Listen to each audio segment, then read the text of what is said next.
सामने एक वचन रख रहा हूं जो इफिसियों के 6 अध्याय में है और ये वचन 10 है। इसीलिए प्रभु में और उसकी शक्ति के प्रभाव में बलवंत बनो। पौलुस यहां पर इफिसियों की कलीसिया को ग्रो करने के लिए कहता है। मैं आपको बताना चाहता हूं, इसके बाद पौलुस उन्हें दुष्ट आत्माओं के बारे में बताता है कि तुम्हारी जो लड़ाई है वो मनुष्यों से नहीं है, लोगों से नहीं है, तुम्हारी लड़ाई शैतान से है।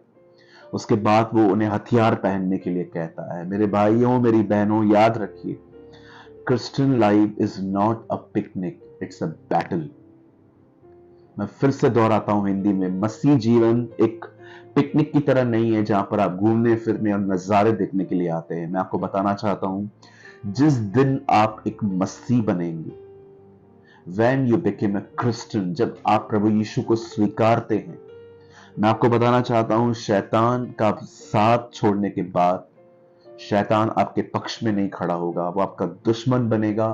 वो हर तरह का प्रयास करेगा कि वो आपको लेजी कर दे, वो आपको चर्च जाने से रोके, वो आपका ध्यान मोबाइल में कहीं और लगा दे।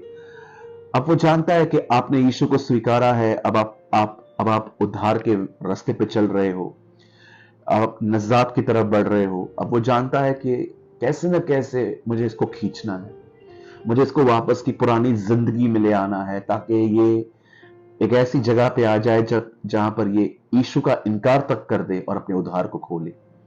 मेरे भाइयों, मेरी बहनों, मैं ये मानता हूं कि परमेश्वर ने हमें जो उद्धार दिया है वो हम नहीं खो सकते, लेकिन हम चाहें तो उसे ठुकरा सकते हैं।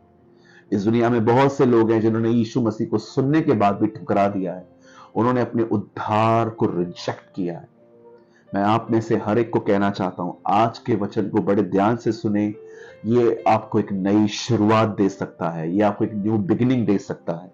सुनिए, अगर आपको लगता है कि आपने अपनी मसीह जिंदगी में बहुत सारी गलतियां की हैं, गुनाह किए हैं, समय बर्बाद किया है, आपने चर्च जाके भी कुछ लर्न नहीं कर पाए हैं, क्योंकि आप वहां जाते हैं और यहां वहां की चीजें देख के चले आते हैं, या आप अपनी कलीसिया को बहुत ठंडा पाते हैं, ऐसा ट्रेडिशनल चर्च जिसमें सिर्फ परंपराएं हैं पर प्रभु का वचन नहीं है। मैं आपको बताना चाहता हूं, आज एक नई शुरुआत करिए और मैं आपको कुछ आदतें बताता हूं। याद रखिए, आदतें भविष्यवाणियां करती हैं, हैबिट्स प्रोफेसी करती हैं। आप रोज खाएं और सो जाएं, नो एक्सरसाइज, आपका वेट बढ़ जाएगा। लेकिन अगर आप खाना खाने के बाद एक्सरसाइज करते हैं, वही खाना जो है वो जूसेस में कन्वर्ट होता है, पिघलता है और वो मसल्स में जाता है, आपको ताकत देता है, वो ब्लड में कन्वर्ट होता है। ये बहुत जरूरी है कि हमारी आदतें ठीक हो। मैं आपको सबसे पहली आदत जो आपको डालने के लिए कहूंगा वो ये है, चाहे कुछ भी हो जाए, आपको हर दिन अपना समय निकाल के प्रभु का वचन पढ़ना है। न व्हाट्सएप के स्टेटस में डालने के लिए, न किसी और को भेजने के लिए, न प्रचार करने के लिए। सबसे पहले खुद इस रोटी को खाइए, अपने मोबाइल को साइड रखिए, अपने परिवार को अपने रूम से थोड़ा बाहर रखिए 1 घंटे के लिए। अगर आपके घर में कोई पेट है, कोई जानवर, आप पालतू जानवर पालते हैं, उससे भी अपने साथ उस समय मत रखिए, दूर करिए, क्योंकि ये सारी चीजें आपके दिमाग को डाइवर्ट कर देती हैं। आप वचन पढ़कर भी कुछ नहीं समझ पाते। क्यों? क्योंकि सिर्फ आप फिजिकली यहां हो, मेंटली कहीं आप और हो, आप डिस्ट्रैक्ट हो। सबसे पहले हर दिन वचन को अपने लिए पढ़िए और जो कुछ भी आप पढ़ रहे हैं और उसमें से जो कुछ सीख रहे हैं वो लिखिए। ये आपकी पहली आदत होनी चाहिए। दूसरा, वचन पढ़ने से पहले या बाद में प्रार्थना करिए।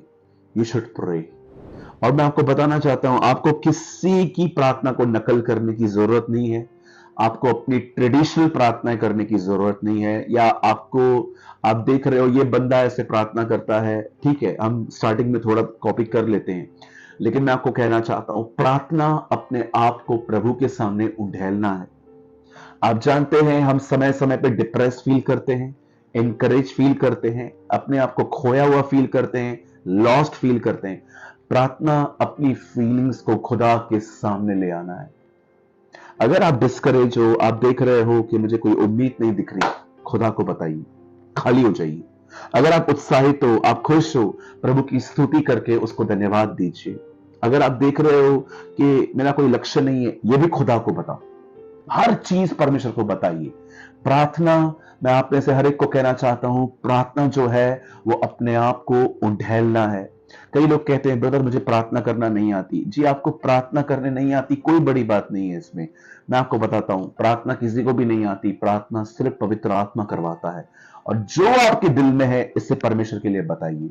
तीसरी चीज, लर्न टू वर्शिप। हर वो गीत मत गाइए जो लोग गाते हैं, उन गीतों को गाइए जो गीत सुनते ही आपको फील होता है कि खुदा ने आपको क्या किया। मुझे एक गीत बहुत पसंद है जिसका नाम है ऐ मेरे मन प्रभु की तू आराधना कर, क्योंकि वो भला है, वो अच्छा है, he is a good God. जब मैं इस गीत को गाता हूं, ओ मैं आपको बता नहीं सकता हूं, मेरा माइंड मेरे हाथ में आ जाता है, मेरा हार्ट मेरे हाथ में आ जाता है। मैं उसके उपकारों को याद कर करके उसकी महिमा करना शुरू करता हूं। क्यों? क्योंकि मैं जानता हूं ये गीत नहीं है, ये वो काम है जो खुदा ने मेरे साथ किया था। मैं भटका हुआ था, मैं अंधकार में था, मैं अंधेरे में था, और जीसस आया, यीशु आए और मुझे ले गए। Learn to worship. और चौथी चीज जो मैं आपको बताना चाहता हूं वो ये है, हर हफ्ते कम से कम एक दिन या 2 दिन उपवास करिए। आज बहुत सारे लोगों की स्पिरिचुअल लाइफ पता है क्यों खराब है? क्योंकि फास्टिंग कल्चर नहीं है।